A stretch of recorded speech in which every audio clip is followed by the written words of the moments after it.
Joe Gross is an American music and culture journalist based in Austin, Texas, where he works for the Austin American-Statesman daily newspaper.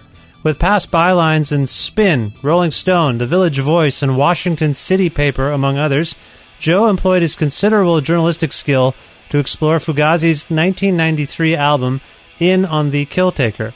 His work has resulted in a deeply intimate and revelatory new book about the record for the popular 33 1/3 series. And so Joe and I recently connected to have our own wide-ranging discussion about Fugazi, In on the Killtaker, and, of course, Joe's book about the same.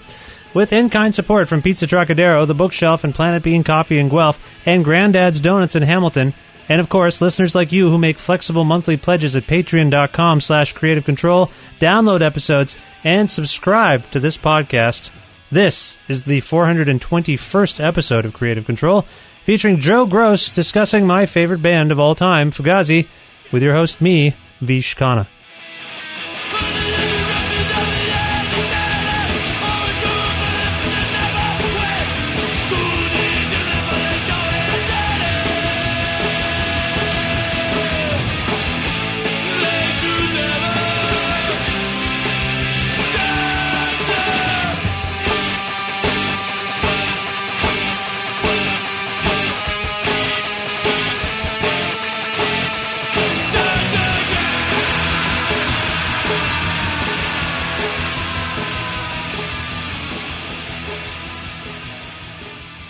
Hi, Joe. How are you?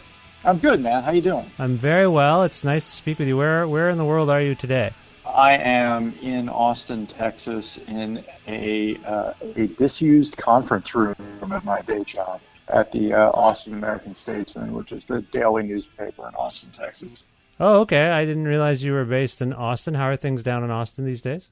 Mercifully in the 90s today, rather than 108. But you think I'm kidding? I'm really not. It's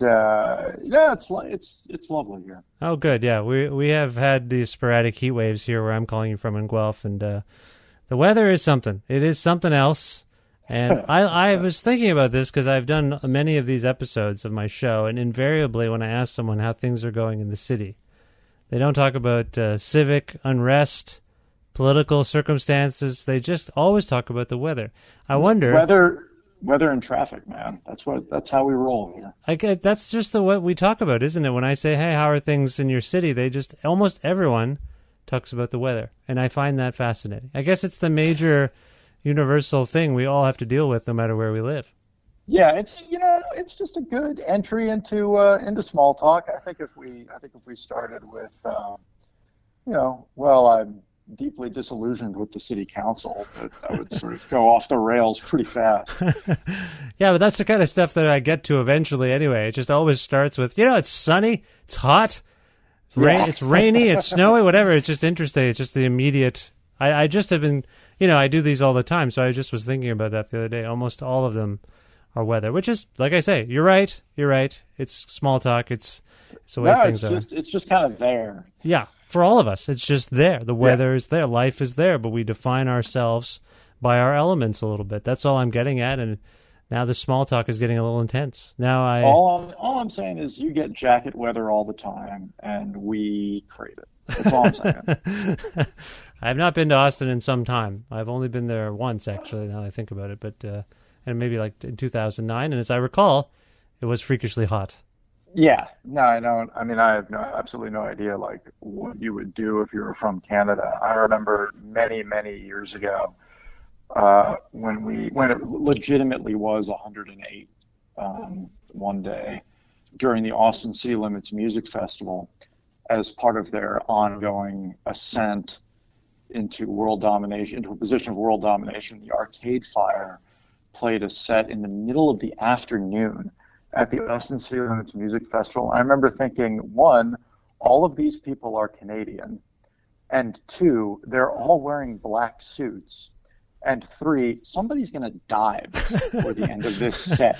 Right. Like, I don't know if it's going to be a drummer or like a bass player or what. Somebody's going down, but they handled it well. I was super impressed.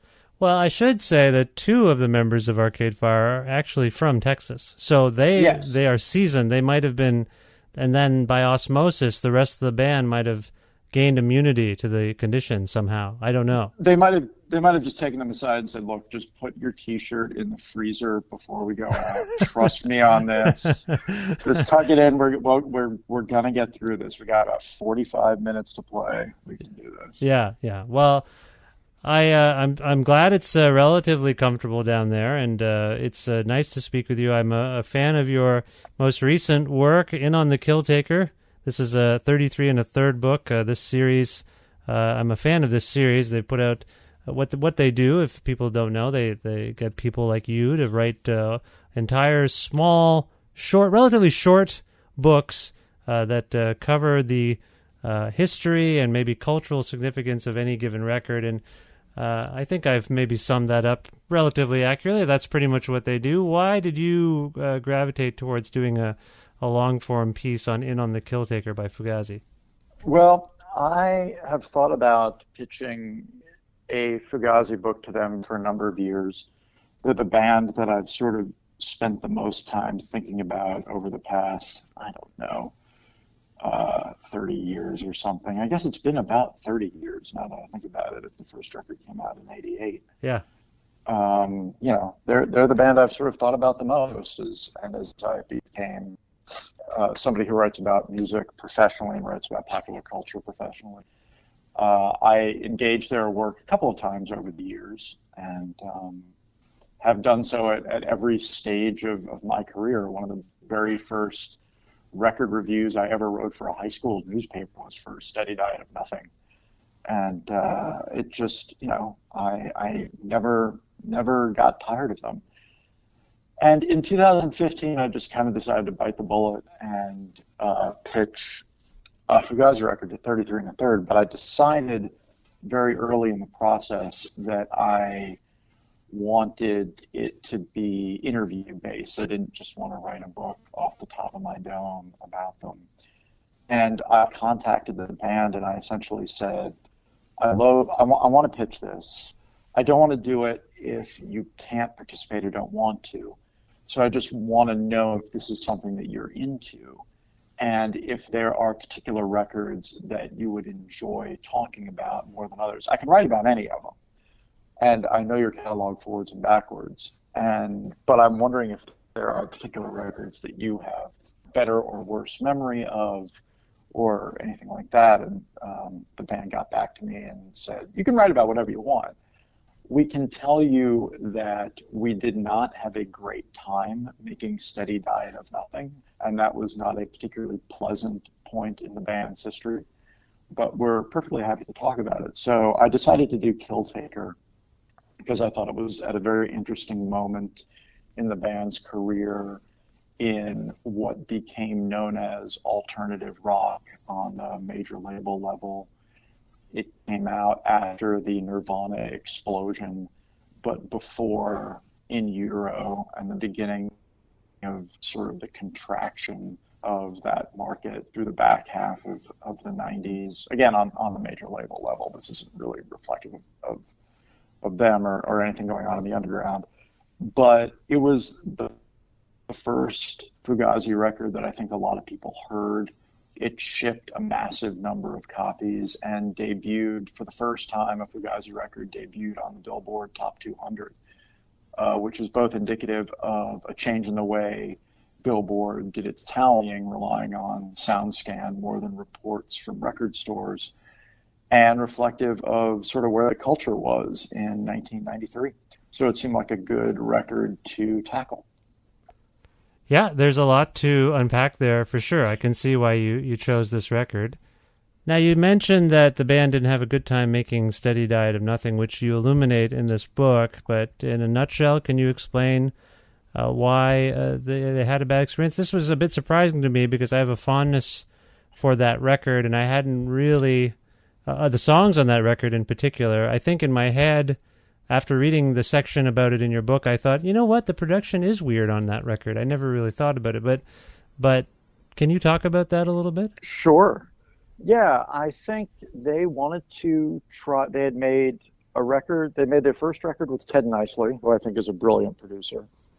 They made their second record with John Loder, the Margin Walker EP, the brilliant producer and label head in England who ran Southern and was just an all-around kind of an amazing figure who deserves his own book. And they made Repeater with Ted Nicely, and I think for their second full length, they were thinking, well, maybe we can give it a shot, see how it goes with us producing ourselves. And what ended up happening is you have these four guys in what was then a pretty new studio when Inner Ear moved to their new space and also their current space in Northern Virginia. It was a whole brand new studio that they were in for the first time, using for the first time. And the room was unfamiliar, and they wanted to, what ended up happening is that you have four guys who already talk everything to death and with no sort of fifth or sixth person in the room, sixth if you count their engineer, Don Zientara, the owner of Inner Ear. You have a situation where it's four guys who talk everything to death and don't really want to make an executive decision. And they, all four of them have described this process this way, that, they're, sitting there and some guy moves a fader and says, is that okay? And the other guys are like, yes, I think that's fine. And that's a very good way to get a very straightforward read on the songs. That thing is just one of the driest records ever made. There is no reverb to be found anywhere. And, the first time you listen to it, you don't really notice it at first. And then it's like, what is going on here? And I distinctly remember listening to that record and thinking like, well, the recording is beautiful, but these reads on the songs are really straightforward and kind of they're just kind of there. And the songs are great. Like they're songs that appeared in their live set for a decade after they were recorded through their entire career. And the songs are all great. But the record itself, it has a very devout cult following. I know a lot of people who are like, that's my favorite. And, and I was one of them for a long time. I was like, this is what they really sound like. And, certainly as an aspiring musician, I think I appreciated this sort of, I appreciated the dryness, the separation. I could hear what Brendan in particular was doing. I heard the drums very clearly. But in retrospect, it is maybe a little too dry. Yeah, it's not. And I think the performances are good. They are not great. And it was the first time that they had gotten any negative reviews. And I think that was slightly jarring. I don't think they took, written criticism too terribly seriously. But, if you're used to getting decent review after decent review from people you respect, it can, it's a little jarring to see people say, I don't know about this one. And sort of not be sure why. There's a very funny moment when I was interviewing the four guys, and it's in the book, where Guy is like, we're going to make this record with no reverb, and it's just going to be this really straight ahead thing. And then you listen to it and you're like, oh, we made a record with no reverb. Yikes. I can. And they're pretty forthright about this in this book, which about that experience and what led them to try to experiment more, I suppose, for lack of a better term, on the next record. I want to jump back here to this notion of access here. You reached out to the band, gave them sort of carte blanche to pick which era and record they wanted to discuss. They said whatever you want to do is fine. We just don't have a good feeling about this one record. Did you know these guys before this? Had you ever corresponded with them or anything? Not really. I had dealt with Ian Mackay in a professional capacity for years, just in a like, hey, how you doing? I'd love to talk about this, just as a journalist. And I am from the Washington area. I went to school in Virginia. I moved back to Northern Virginia after I graduated, and I knew a lot of people. I was friends with a lot of people who were friends of theirs, Right. but I didn't really have a personal relationship with any of them. I met Guy Picciotto for the first time the day before I was set to interview all four of them. I had spoken to Joe Lally, the bass player, for an interview years earlier that yielded some interesting stuff. And I wrote Brendan a fan letter once in 1990 something. I can't remember what. I think it was like 96. And I can tell you that this is a real brief story, but it's kind of funny. A friend of mine's band was opening for the Makeup. Brendan Canty's younger brother, James, was in the Makeup. Mm-hmm. And my friend's band threw in a musical and then verbal quote from this kind of obscure Discord record, sort of Discord adjacent record by this band Happy Go Licky that Guy and Brendan were in before they were in Fugazi. I think that band was absolutely amazing. Mm-hmm. I never saw them live, but I was completely obsessed with this one live 12-inch record they put out. It's like 6 songs. I was completely obsessed with it. And my friend was also similarly into it and like put this quote from the record, from the music and the lyrics into his live set. And James sort of like popped his head up and looked at the stage like, what the just happened? And after the set, James came over to my friend and was like, hey, did you just quote Happy Go Licky? The guy was like, yeah, I really love that record. He's like, you should tell my brother that. Like, send him a fan letter. Like, Ian and Guy get all the fan mail. Like, Brendan never gets anything. Yeah. And so I sent this letter to Brendan, like, essentially saying, you guys should really reissue that record. And, I sent it off and didn't really think about it much. And then a couple of years later, like this massive CD of like 70 minutes of Happy Go Licky stuff came out, and I was really excited about it. But yeah, that was my correspondence with Brendan until this project was strictly one way. But Mackay had spoken with a number of times over the years, covering various aspects of the band. Well, I bring it up only because it's fascinating to me that I have corresponded with these folks too over the years, and sure, they've always been very accessible, and it's something that I value and something I keep in mind whenever someone like Arcade Fire is getting snooty with me all of a sudden. Yeah, or whoever, it's really... like just this notion that, like, to me, the most significant band of my lifetime will write back to you and give you the time of day and not be huffy and puffy about things. That has had a profound impact on me. And the fact that I'm sure you've had this experience. If you write Ian an email, and I'm not encouraging this, by the way, because he gets enough, but if you write them an email, they will respond to you. They don't ignore things. Even if they can't help you or don't have time to help you, they will respond. They view this relationship with their audience, I think, with some degree of gratitude and certainly grace and dignity and all those things. Like, it's just, I can't stress that enough. And so I wasn't surprised that you gathered them all together and for these conversations about this record. I was surprised by the access you had to certain archival recordings that we can get to in a moment, because I was reading that where you're like, Ian's just playing you stuff off of computers or whatever, just like files he has of, some of these songs in their earliest form. That's remarkable to me. Like that must have been, was that surreal for you? Oh my God. Yeah. Just as somebody who has been a DC punk nerd since I was 14 years old, hearing all this stuff, that was absolutely extraordinary. And what kind of stuff, just for people who haven't yet read about it in the book, what kinds of things did you get to hear? Well, there were 2 sort of significant tape archival audio experiences that I worked into the book. One was when we were discussing the song Great Cop.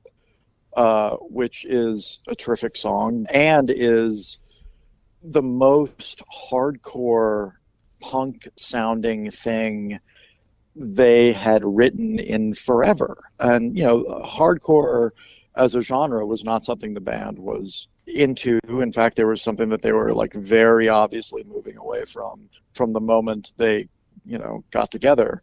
That wasn't part of their aesthetic blueprint, not really.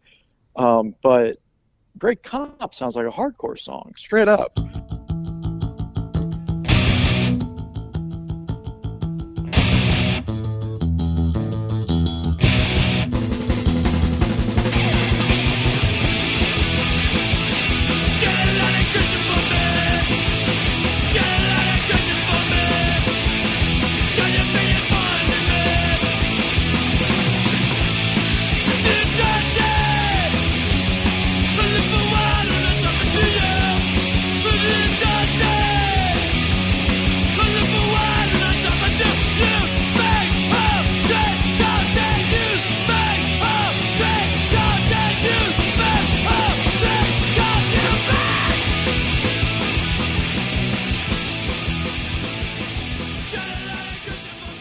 And so hearing Ian put on this tape of Skewbald, which was this very short-lived band that existed in between the time that Minor Threat broke up and got back together again, and hearing the riff for Great Cop in there was absolutely extraordinary.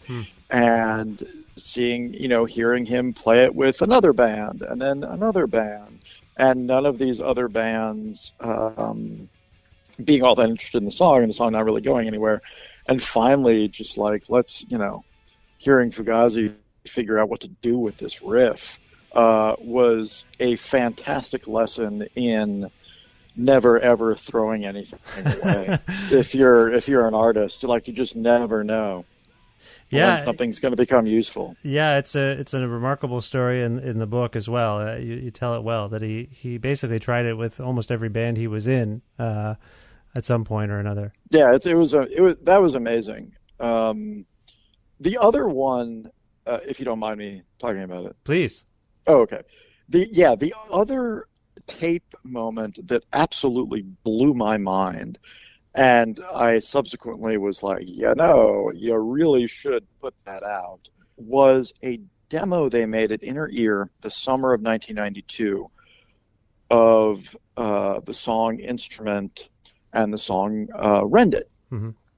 And they were just going into the studio to lay these ideas down.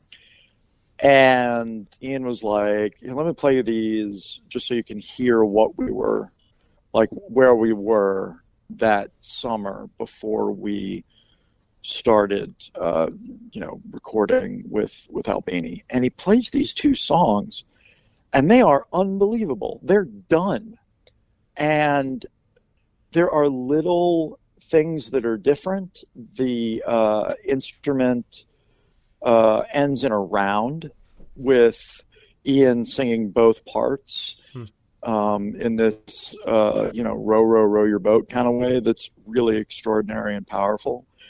And Rend It, the vocal is better, I think, than what ultimately is on the record. And that's not to fault the band or Zientara or Ted. But it's just funny that he said throughout this process, that song always gave me a lot of trouble. Just singing it was always like sort of weirdly difficult, especially the a cappella parts. And then you hear this demo, and it's like, dude, you solved it. Like you nailed it the first time. And seeing him listen back to that was pretty extraordinary, because he was like, wow, that is much better than I remember it. And it was a very striking thing, seeing these guys look at music they made a very long time ago. So is the version? No. The version of the version of Rend It that you're describing, how far? I guess how close is it? You're saying it's a better performance, but they did release a prototypical version of the song that on the instrument release. Totally. Which is, I believe, if memory. I'm just calling upon my memory here, and it's been a few years since I have looked at the liner notes. But as I recall, I think he basically formulated a version at home of his own. Yeah. And so the one you heard is closer to the album version, but just you feel like a ridiculously strong version. Well, the full electric. It's using the full electric arrangement, like the scaled up version that is on the record is very similar to the one on the demo. Guy's vocal performance is just better. I see. It's stronger. They're very cool trills on all the R's and in all the right places. It's this is an odd way of describing it, but it's more fun. Like there's the melodrama of that song is tamped down just a little bit, and it's just very cool. It was really dazzling to hear it. And, my inner Fugazi nerd was just losing his damn mind hearing this. Yeah, it strikes me that you're a fortunate guy. It also, but you were working hard on this book. I think it also stands to reason, just given what they've done thus far in terms of digging through archives and releasing things, that these things will likely see a kind of official release at some point. It wouldn't surprise me. I think they take, this is something that's always sort of struck me about Ian's career is that he's always been extremely thoughtful about everything he's done. And he's talked about this in different interviews that, it's after seeing that, all of these guys were at this one extraordinary Cramps show in Washington, and much in the manner that fateful Sex Pistols show in Manchester gave birth to Joy Division and the Buzzcocks and all of these bands in the Manchester scene in the late 70s. There's this one Cramps show that a lot of these people were at who became the core of the Discord DC hardcore scene, that they all just sort of went out and started bands after that. And Mackay has always been very sort of thoughtful about the way he's approached, making music. He said, it was never, all right, we're in a band. It was, can I play bass? Can I play bass, at an acceptable level to be in a band? Can I write a song? Yeah. Can I sing a song that I write? And it's just very sort of step by step. By the same notion, the song Waiting Room is about wanting to be in a band and trying to get a band together and having all these delays and just wanting to get on stage and say what you have to say right now, as soon as possible. Yeah. There's an urgency within him as well. Yeah, absolutely. That, and he's one of the hardest working human beings I've ever met in my life. It's absolutely unbelievable. Yeah. That's been my as you are well aware. Yes. Yeah. It's my he's I've spoken and interviewed Ian just countless times now. And I can't even keep track of them anymore. And that comes across, as I say, as well. Now, yeah. I thought it might be interesting because I want people to read this book, and but I'm trying to figure out a way to go through the songs and maybe just describe one brief noteworthy thing. Maybe shall we try each of them? I don't know how much. I'd love to. Let's go for it, man. So why don't we start with Facet Squared? What is something that you'd like to convey that you discovered? And again, I want people to read the book. So Joe, I'm trying to be your agent here. Don't give away too much because we want people to read the book. But just like a little taste of something, maybe. So why don't we start with the first song, Facet Squared?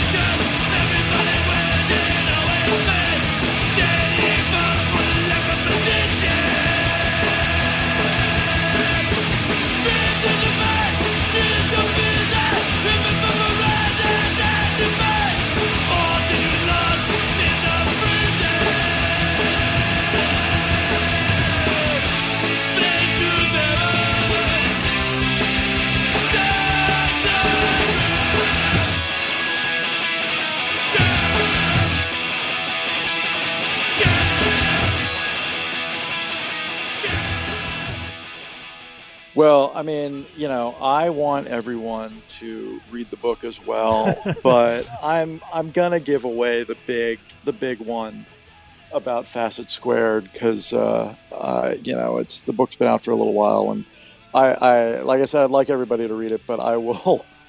I'm happy to talk about the thing that I found the most interesting about this song. I think it's an extraordinary piece of music, and it has that amazing build at the beginning, and there's just this sense of, a band taking a position, like this is where we are now.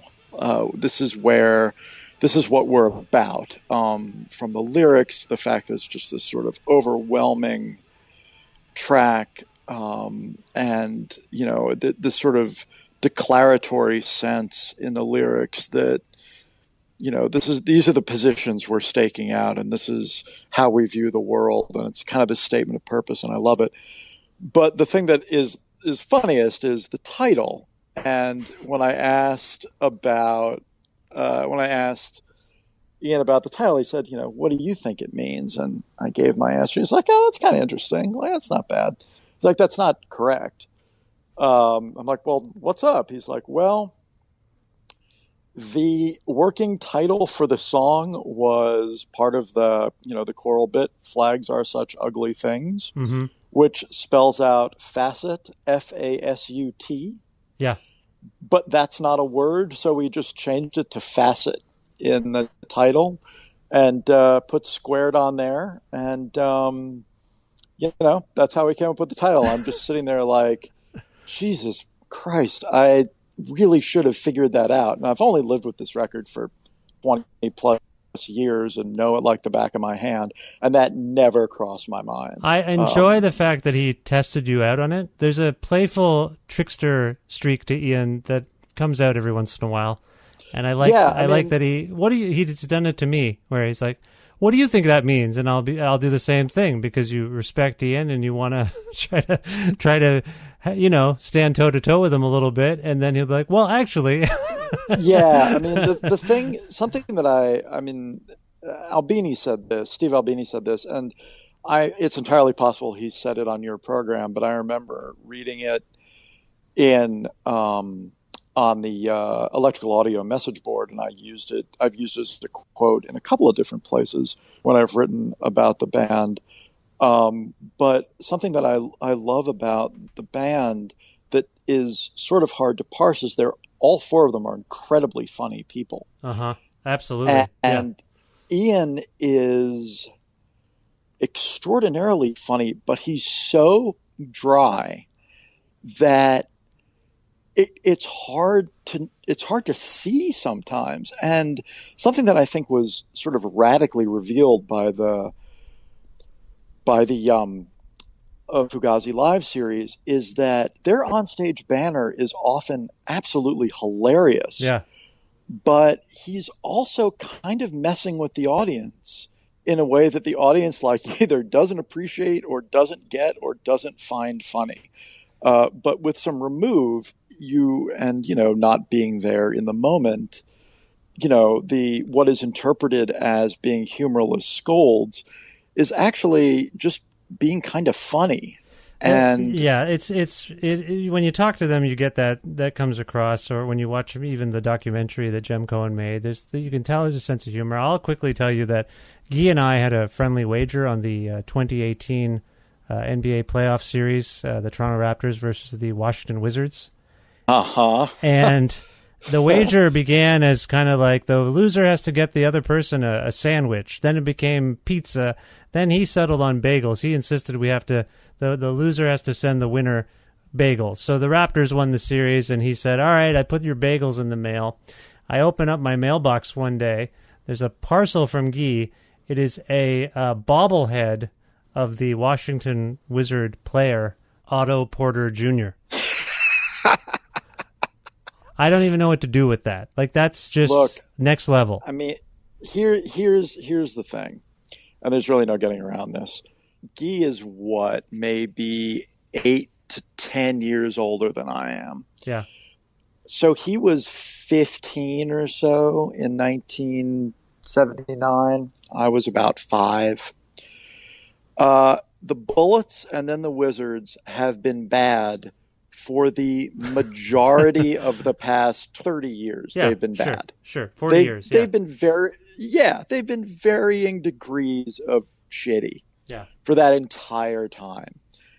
And I think, if they get even within sniffing distance of a championship, DC, Virginia, Maryland natives are going to celebrate it however possible. Yeah. And, I think a bobblehead to a resident of the city that loses a playoff game to the Wizards is completely appropriate. All I'm saying is I was expecting bagels, and I got... Yeah, well, I think he amped it up a little bit. He did. And maybe... He did. And it is a little rude to live in Brooklyn and not send bagels to a guy who lives in Toronto. That's what I was thinking. I was thinking the same thing. I was really looking forward to it, but anyway, yeah, they are funny. Let's move on to the next song, Public Witness Program.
Yeah, Public Witness Program is great because it's complete fiction, and the lyrics just don't reference anything that's real at all. And for years, people thought it was a song about a real thing, that there was really this government program that paid people to stand around and observe, and which is ridiculous. That's not a thing. The irony is that with everybody having cell phones now and everybody recording absolutely everything, and especially, if you live in the States, encounters with the police, everybody is now a public witness. Yeah. And it's just an example of, their songs age very well, I think, because they are not tied to specific political events, even though they may be vaguely referencing things that are very specific. Yeah. There's a universality to them that makes them applicable, 25 years down the line, and that's amazing.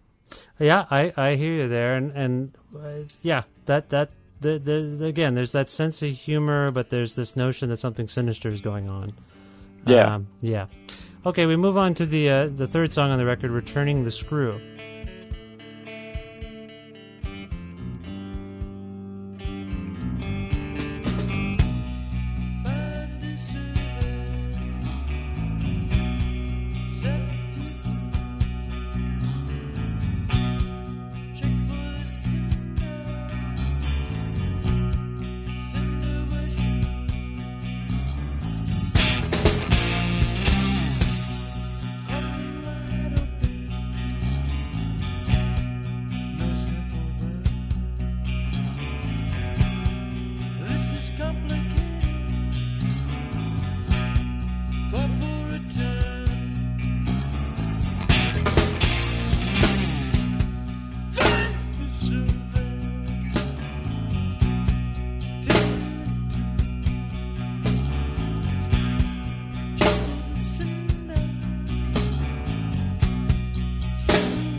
Yeah, that's that's a magnificent piece of music, one that when I was talking to them, when I was talking to Ian, and he was like, yeah, that song is not a joke. Like, clearly I was very pissed off about something.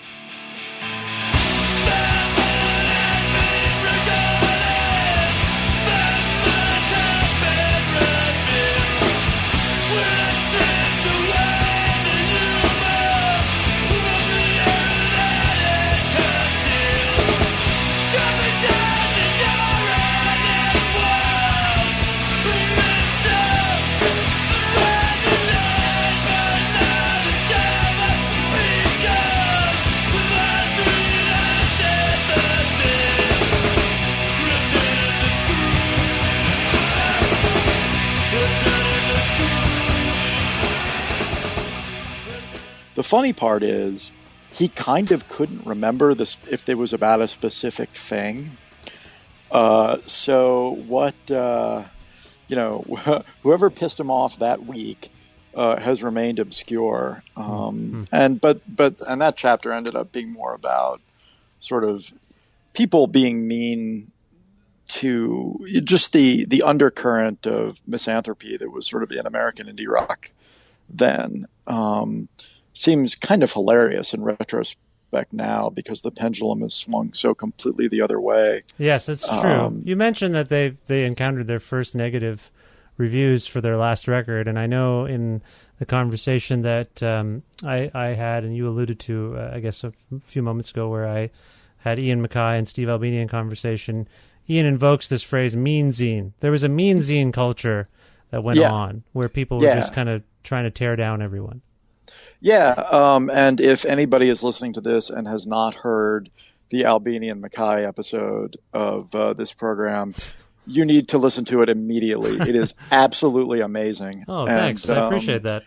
I loved every second, and I distinctly remember like listening to it and like taking copious notes as like I was listening to it for the third time. I was like, all right, I'm definitely using that.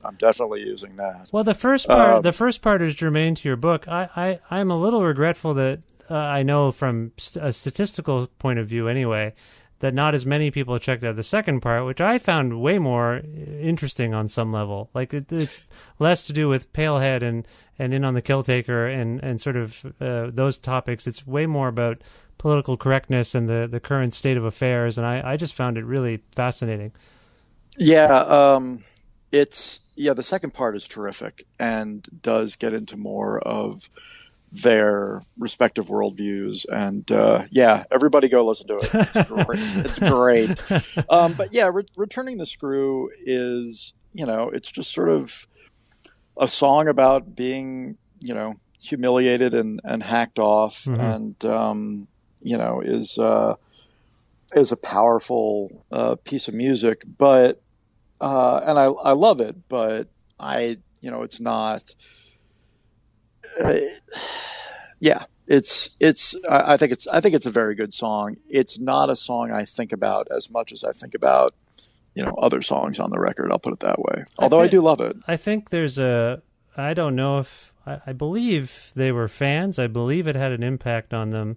This record, there are moments on In on the Killtaker that I think reveal the influence of Slint's Spiderland on this band, and they come and go, and there's nothing direct, but there's just sort of a bit of drama, a bit of dynamic stuff going on that I associate with that Spiderland record, and I believe Ian's a fan. I mean, that record was absolutely everywhere in underground circles, and continues to be. It really is something else, and Ted Nicely, their producer, and Don and the guys in the band, you started to use dynamics a little bit more on this record than they had in the past. I mean, loud, soft stuff has always been part of their thing, especially on stage. It can get, truly extraordinary, with the drama sort of like heightened and reduced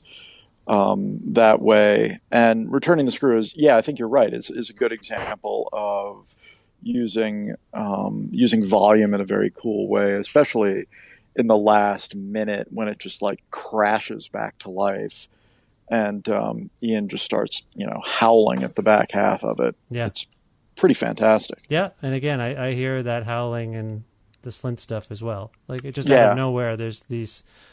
Yeah, anyway, it's almost a panic. It's a rage-induced, or rather a panic-induced rage, it feels like almost, on some level. Yeah. I mean, it's funny. I think on Spiderland, it really does sound like a guy legitimately freaking out, which is what makes that record so extraordinary. The end of Good Morning Captain still gives me chills, and I've listened to that record every couple of months, whether I need to or not, for a very long time. Well, I think it also... damn. Yeah, and I do think that, and I don't want to dwell too much on Slint, but I do think they kind of highlighted vocal affectation, the downside of it a little bit. Totally. Just by doing so much sort of spoken word and sort of matter-of-fact singing. And I hear that I feel somewhere within me that had an impact on how Fugazi approached songs as they went on, too.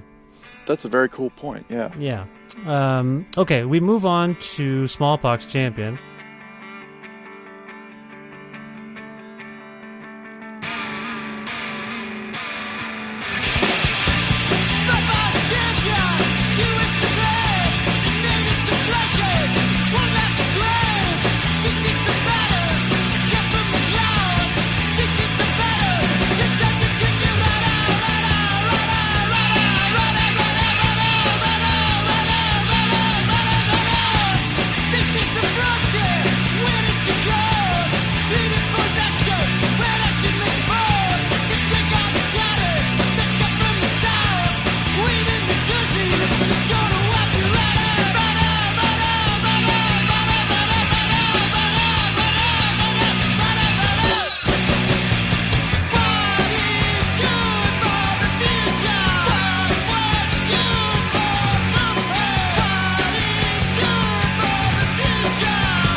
Yeah, Smallpox Champion is a barn burner, and it's based on the notion. The lyrics are based on the notion of the smallpox blanket being given to natives in North America when white people showed up, and it is a song written by a guy reading a lot.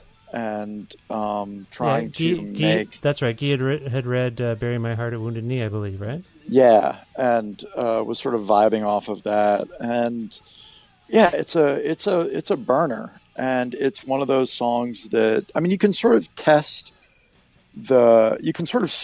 test Fugazi songs or get a reading on a stress test of Fugazi songs by how much they got played live. Mm-hmm. And, the songs that were not very good were quickly dropped from their live set. Now, there are a couple of songs within their catalog that have been rehabilitated and kind of brought back from the grave.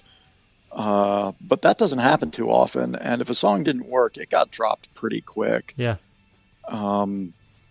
There's a song called Polish on Steady Diet of Nothing that I think almost everybody in the band dislikes. And I know Brendan absolutely hates it.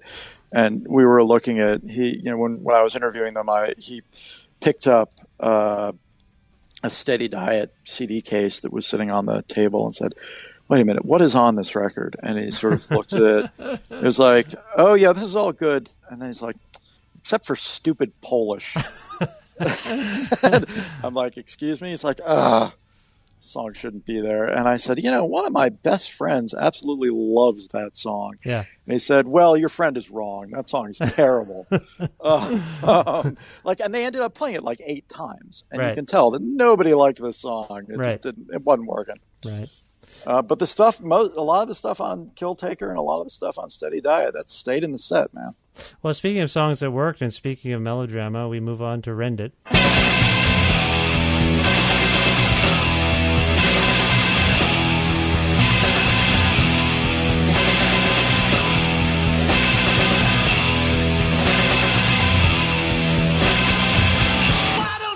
come to my house?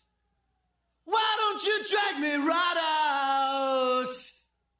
Past all the shit that I said, I'm saying, why don't you cut up my mouth? And I don't care what you use, just don't ask me to choose. I forced the feel to allow you. That's not so easy to do.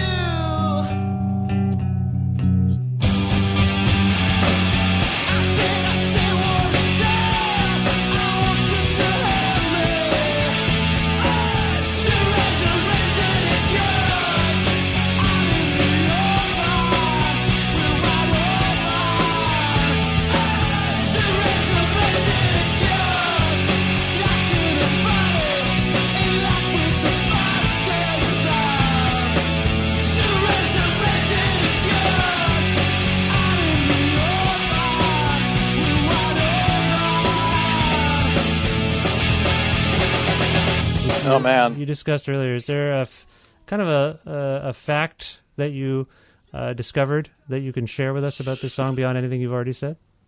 I think it's one of the ones that was sort of easiest to learn the development of. That they played it in embryonic form a couple of times before it got its final shape, and and it took a little while. Like there are versions of the song in the live archive, which is really just an extraordinary resource in a lot of different ways.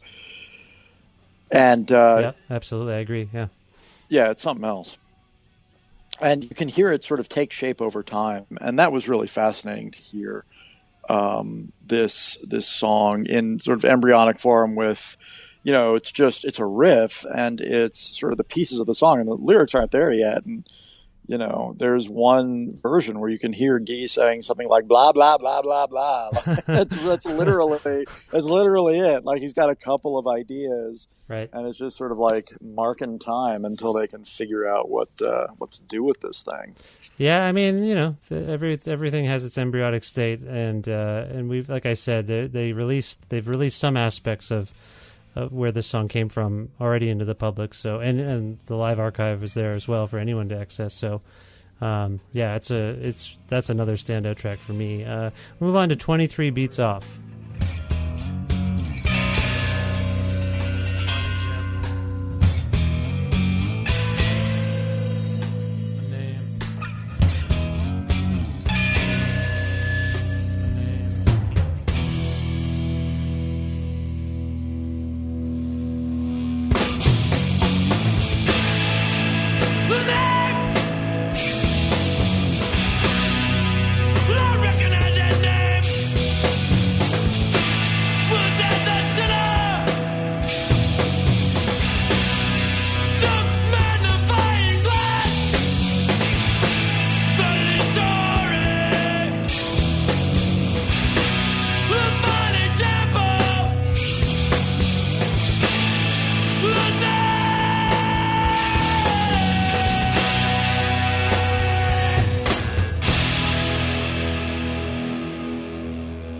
"23 Beats Off" is amazing because it's kind of a complicated song. I don't think it got played that much because it's sort of, in comparison to other stuff, it hasn't been a staple of the live set the way that something like Reclamation was. But the biggest factoid about this song is that it is not about Magic Johnson. And absolutely everybody thinks it's about Magic Johnson. Oh, sorry, Michael. Do you mean Michael Jordan? Because Magic Johnson was number 32. I went the wrong way. I was thinking of Magic Johnson and Michael Jordan, but there's a story about Magic in this song somewhere, right? Yeah. No, his number was 32. Right. He announced he was HIV positive on November 7th, 1991. Right. His number is 32. Generations of listeners have thought that Ian switched the numbers right. To disguise something. and wrote this song about Magic Johnson, and it's in no way about Magic Johnson. Okay. I'm sorry I got it confused there too. My sports brain went to Michael Jordan because he's in the news right now as we speak, as a matter of fact, for a weird reason. Anyway, so this is in the book. I think people should check out the book to get the full story. I promise it's worth it. It's magical. It's totally great. Totally another basketball Fugazi thing that it's just surprising connections to basketball with this band. Yeah, totally. And this one turned out to be completely false. It's not even remotely true. One of my favorite all-time instrumentals by this band is next, Sweet and Low.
Yeah, it's really something else. It's, at some point I say in the book, it's the only Fugazi song you'd sort of credibly play at a wedding and have, without people freaking out.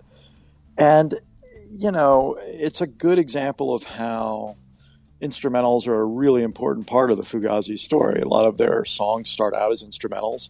I can think of a couple of them that might have stayed, that totally could have stayed or maybe should have stayed as instrumentals and been perfectly amazing songs. But this one, I think, the idea was that Joe Lally, who came up with the initial riff, was going to write lyrics to it, and then that just just never ended up happening for whatever reason. Mm-hmm. And it stayed an instrumental, and it's this beautiful little piece of music that is almost this, lullaby parked into the middle of the record. And it's really something else. Yeah, it really is. And then you wake up from the lullaby to the clatter of Cassavetes. Wow, that was good. That was a good segue. I'm happy with that one. That was beautiful. You handled that beautifully.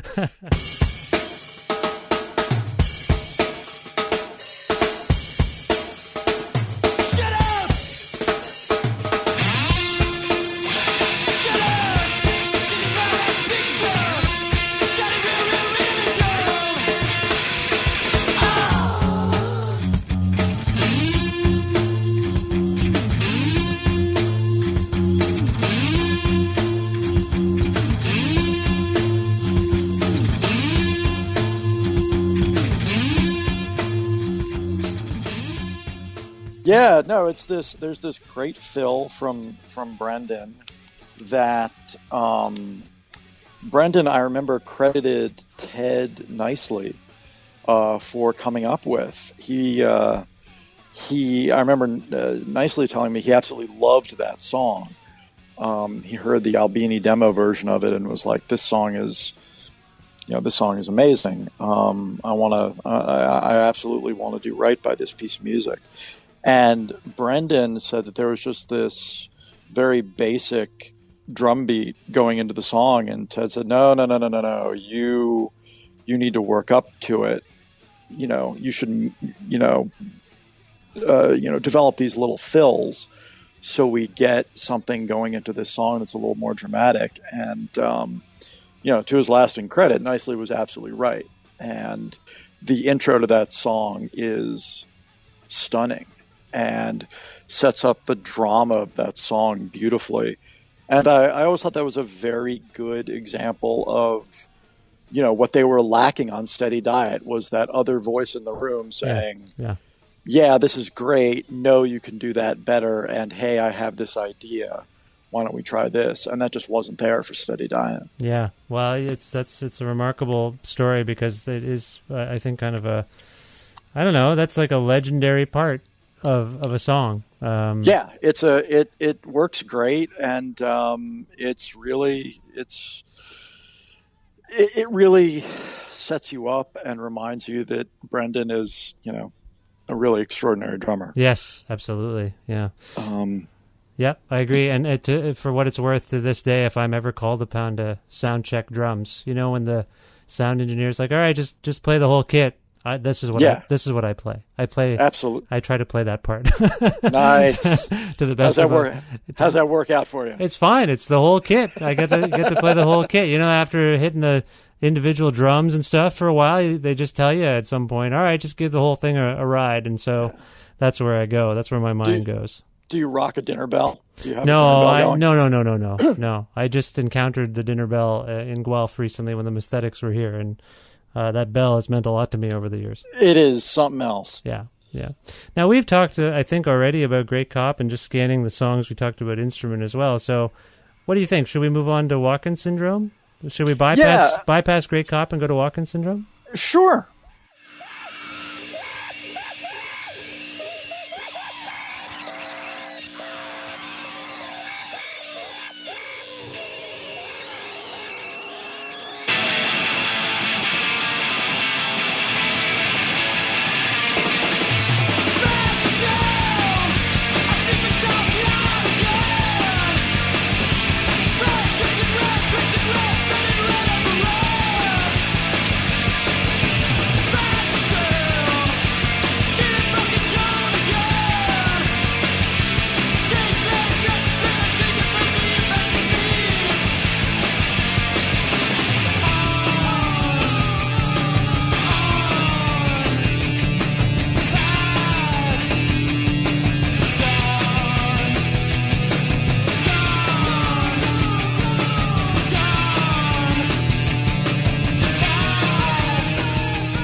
Walken Syndrome is Walken Syndrome is great because of the intro to it, and on the master for this recording, there is a track between Great Cop and Walken Syndrome that just says "chimps." Yes, that is like they had it as a link track, just 10 seconds of guitar feedback and squealing that legitimately sounds like chimps. And, apparently it was called that until like very close to the end of this album cycle, where they just sort of tacked it on to the beginning of Walken Syndrome and dropped the title. But I love the fact that for a very long time the intro was called Chimps. Walken Syndrome comes from I'll just say that Walken Syndrome, for a bunch of reasons, is a title that Guy really regrets, because it's not Guy told me he really regrets, because it's not tremendously reflective of really what the song is about, and just doesn't really work as a title, and references a Woody Allen movie, and that's not a great place to be in 2018. No, I can see that. I can see that. That aspect is aged poorly. Everything else about the song is aged great. That aspect, not so much. The only other thing we might want to say is that it is an actual reference to the actor Christopher Walken. Yes, absolutely. Yeah, it is absolutely a reference to one of the great weirdos of our age. Exactly. Okay, so the next song, the penultimate song on the record, is Instrument. As I say, I believe we've talked about that, unless you have more to say. I think Instrument is, I'm with Ted Nicely on this. I think Instrument is a tour de force. I think it's an absolute masterpiece.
And it was great diving into what that song was about and how it related to Washington and how it related to Ian's relationship with his peers and his friends, and just the difference between the way you perceive crime if you're in a bad neighborhood as an option, how that changes your relationship to that neighborhood. And yeah, it's an extraordinary song about privilege, and getting into that with him was really just incredible. Well, the final song on this album is meaningful to me. I don't know how else to put it. It's just, I find it to be one of their most remarkable songs, intricate songs. In a weird way, it's much like Great Cop stands out on this album. I feel like this song stands out, like almost apart from this record on some level. It feels like it's part of it, but like something else. The song is called Last Chance for a Slow Dance.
As I say, and hopefully I'm not putting you in an awkward position where it turns out you hate it, because I love it.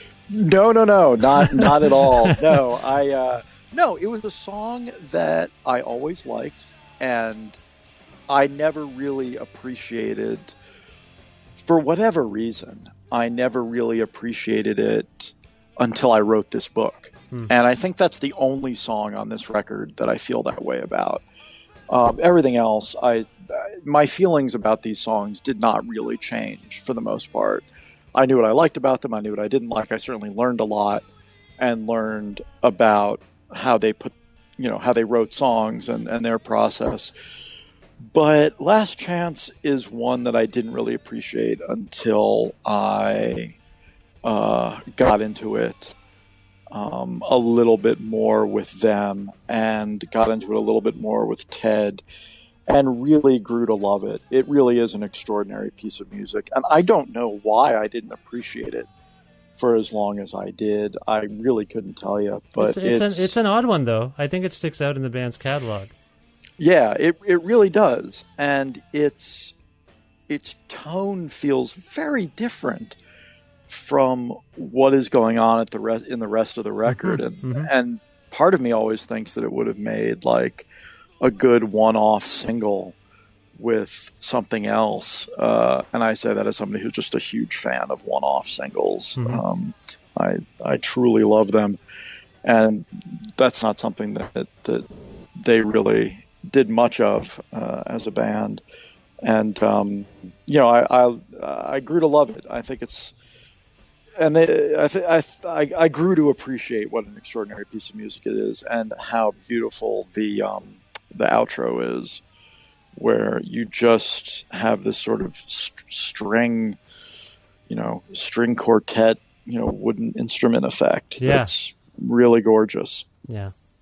No, it's a remarkable thing, and you've written about all these songs in such an incisive way. I really appreciate your book. Did you get much feedback from the band or anyone that you were concerned about, hearing from? Well, thank you so much. Yeah, you're welcome. Yeah, I had a really nice exchange with Guy about it, who was very kind and very complimentary, and that and that was great. And I've heard from a lot of fans who, not a lot. I've heard from a number of fans who really appreciated it. I didn't get any direct feedback from any of the other members of the band, which is totally fine. I mean, that's, these are these are extremely busy folks, and part of me is like, I don't know if I'd want to read about me either. So I completely appreciate it if they're like, no, I don't read stuff about myself. Like, that is absolutely understandable in the same manner that film directors don't necessarily read reviews. It's that is, once you release something like that into the world, a book into the world, your relationship to it is kind of done. Yeah. It's it's between the book and the reader from then on in. Right. Well, where can people learn more about this book, this 33 1/3 book, and yourself, Joe? Well, let's see. I'm on Twitter at Joe Gross. I write for the Austin American Statesman on a near daily basis, and most of what I do can be found there. Okay.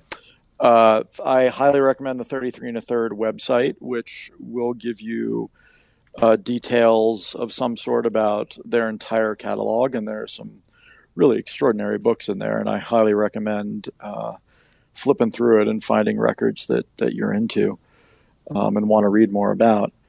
It's 333sound.com, I believe, right? Yes, sir. Yeah. Yep. Yeah. Okay. And I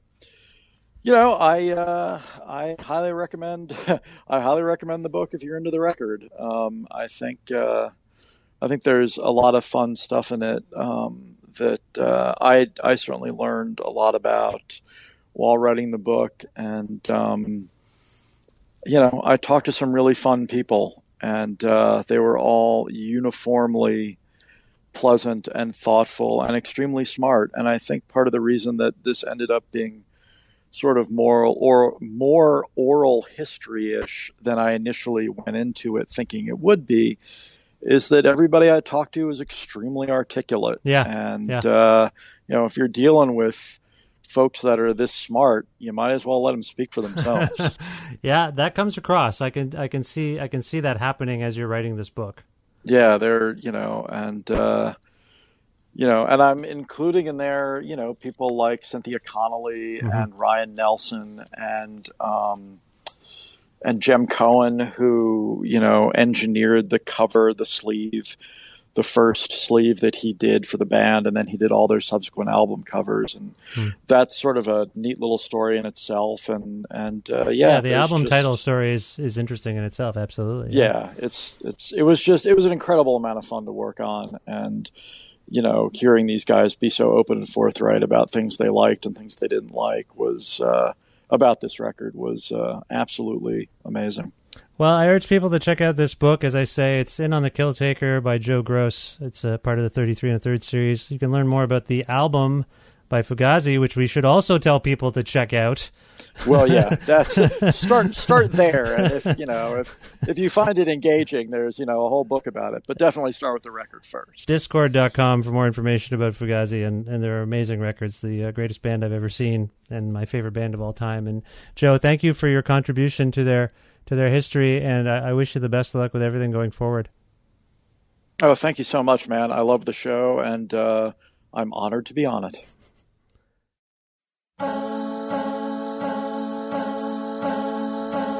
Special thanks again to Joe Gross, Discord Records, and Fugazi, all of whom participated in some way, for this, the 421st episode of Creative Control, which is part of the Entertainment One podcast network and is available on all iOS and Android platforms, and also on things like Spotify, YouTube, and Audio Boom as well.